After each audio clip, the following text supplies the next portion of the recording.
Hello everyone. This is the star of today, Suryakant Jindagar. He has scored 353 out of 400 in May 2026 examination. Yes, Surya, please introduce yourself and your marks. One by one, आपने 353 score किया है.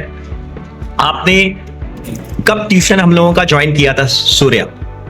और कुछ बताइए हमारे tuitions के experience के बारे में. जी सर मेरे अकाउंटिंग में 88 है, बिजनेस लॉज में 76 है, क्वांट्स में 93 है एंड बिजनेस इकोनॉमिक्स में 96 है.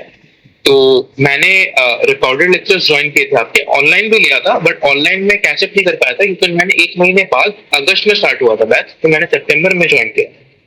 तो सर मेरे को कैचअप तो हो नहीं पाया था क्योंकि बहुत सारे बैकलॉग्स हो गए थे. बट सर और उस समय मेरे बोर्ड्स मतलब 12th को भी मैनेज करना था मेरे को, तो मैं फाउंडेशन में ज्यादा टाइम नहीं दे पाता था.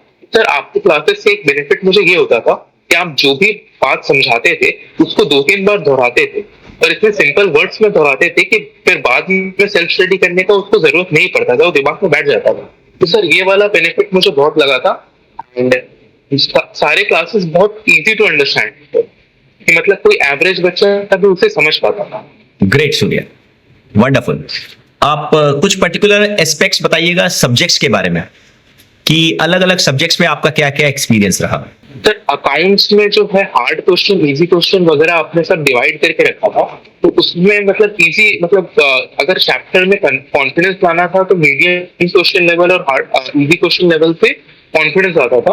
और सर आप हार्ड क्वेश्चन जो क्लासेस में करा देते थे तो जो डाउट रहता था वो सॉल्व हो जाता था. सर ये तो रहा अकाउंटिंग का. एंड बिजनेस लॉज में मुझे सबसे बढ़िया बात तो शॉर्ट नोट्स वाला जो था आपकी बुक में, वो मुझे बढ़िया लगा था कि शॉर्ट नोट्स रहता था. तो जो मतलब 20 पेज का भी चैप्टर रहता था वो 5-6 पेज में पूरा एकदम समरी टाइप में वो रिवीजन के लिए सबसे बेस्ट रहता था. एंड इकोनॉमिक्स में आपने बहुत सारे एमसीक्यू दिए थे कंसेप्ट वाइज और पीवाईक्यूज भी बहुत थे, तो एक बार चैप्टर हो जाने के बाद कंसेप्ट वाइज एमसीक्यू लगा के फिर पीवाईक्यू लगाने में फिर वो चैप्टर का कॉन्फिडेंस बहुत आता. एंड मैथमेटिक्स, जहां तक मैथमेटिक्स की बात, तो मैथमेटिक्स में मॉड्यूल में बहुत सारे क्वेश्चन रहते थे तो उनको करना पॉसिबल नहीं होता था. एंड वो भी होता था कि हम लोग को मतलब टाइम भी नहीं मिलता था कि अलग अलग टाइप के क्वेश्चंस लगा. तो सर आपके बुक के पीछे जो पीवाईक्यूज लगे रहते थे मैं खाली वही करके जाता चैप्टर के बाद, जिससे पीवाईक्यूज वगैरह से मुझे बहुत हेल्प मिली थी चैप्टर को कवर करने में. ग्रेट. क्योंकि मॉड्यूल इसका मतलब ये है कि आपने मतलब हमारे कंटेंट को पूरा का पूरा एकदम अच्छी तरह से पढ़ाई किया और इतना जबरदस्त स्कोर किया. Wonderful wonderful Surya, great. Okay Surya, now you can also share some more experiences कि कैसे आपका प्रिपरेशन आपने किया और कैसे इतना अच्छा स्कोर किया. जी सर, तो बोर्ड्स के बाद मेरे पास 40 डेज ही बचे थे, तो जो भी मैंने मतलब बुक में मार्क करके रखा था लॉ के लिए वो सब मैं पढ़ता था. एंड अकाउंट्स में जो मैंने क्वेश्चन मार्क करके रखे थे उनको करना, अकाउंट्स में क्वेश्चन सिलेक्ट करना बहुत जरूरी होता था क्योंकि मतलब आप जिस टाइप के क्वेश्चन प्रैक्टिस करोगे उसी से आपका मतलब आपको वो चैप्टर पे पकड़ मिलेगी एग्जाम के पहले, और फिर वो सेंस ऑफ कॉन्फिडेंस भी आता है जब आप एग्जाम में बैठने जाते हैं. एमसीक्यूज वगैरह के लिए मॉड्यूल के भी लगा सकते हैं एंड पीवाईक्यूज तो मस्ट है, उसको लगाना चाहिए. एंड मैथ्स के लिए मैं बोलूंगा कि आरटीपी, एमटीपी एंड पीवाईक्यू से प्रैक्टिस करना है. Great, wonderful Surya.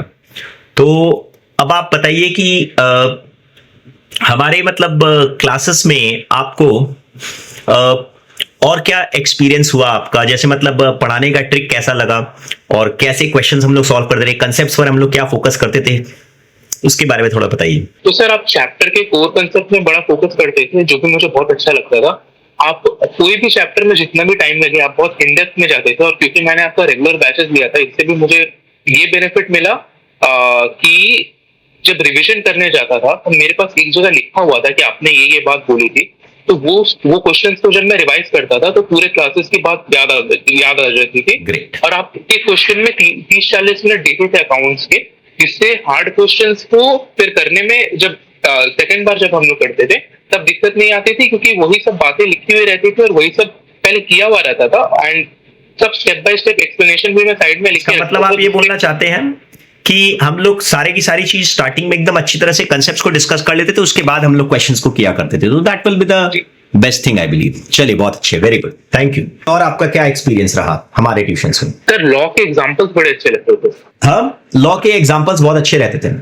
जी सर, जी सर। चलिए, तो लॉ के एग्जांपल्स में जैसे मतलब आपको रियल लाइफ के कनेक्शंस मिलते थे आपको? जी सर, वो रियल लाइफ का कनेक्शन बहुत जरूरी होता है प्रैक्टिकल बातों को समझने में। लॉ में सिर्फ लोग याद करके नहीं जा सकते, क्योंकि अल्टीमेटली एग्जाम में ऐसा क्वेश्चन आता है कि आपको रियल लाइफ से कनेक्ट करके ही आंसर देना पड़ेगा। चलिए बहुत बढ़िया। और आप अपने मतलब जूनियर्स को जो एग्जाम देना चाहते हैं उनको क्या सजेशन देना चाहेंगे? सर मैं यही सजेशन देना चाहूंगा कि क्लासेस से कंसिस्टेंट रहे, कुछ भी बैकलॉग क्रिएट ना होने दे। जैसे कि मैं 1 महीने बाद ज्वाइन किया था, तो बैकलॉग क्या होता है उसका दर्द मुझे पता है। तो बैकलॉग जितना कम रहे उतना अच्छा।